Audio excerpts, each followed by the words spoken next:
Usap-usapan ngayon sa social media ang teaser na inilabas ng Star Magic matapos nitong magbahagi ng simpleng mensahe na "Just Got JG" na agad nagpainit ng espekulasyon ng mga netizen.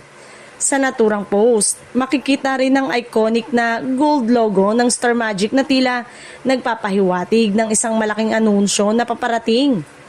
Dahil sa nasabing teaser, mabilis na naglabasa ng iba't ibang hula mula sa fans at online communities. Marami ang naniniwala na ito ay patungkol sa isang bagong kapamilya star na opisyal ng pipirma ng kontrata sa ABS-CBN sa ilalim ng Star Magic. Ang inisyal na JG ang naging sentro ng diskusyon kung saan kanya-kanyang hula ang netizen kung sinong tinutukoy.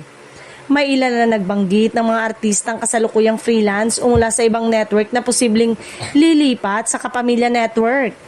Habang ang iba naman ay umaasang ito ay isang big name celebrity na magbibigay ng panibagong sigla sa industriya. Hindi rin maikakailan na sanay ang Star Magic sa paglikha ng ingay sa pamamagitan ng mga ganitong klaseng teaser.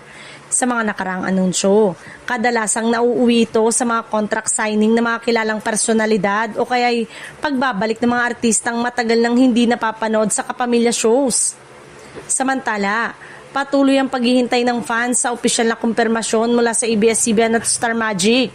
Marami ang umaasang ang naturang anunsyo ay magiging isa sa mga biggest talent acquisitions ngayong taon, lalo na tumitindi ang kompetisyon sa pagitan ng mga major network. Sa ngayon, nananatiling palaisipan kung sino nga ba ang JG na tinutukoy sa teaser.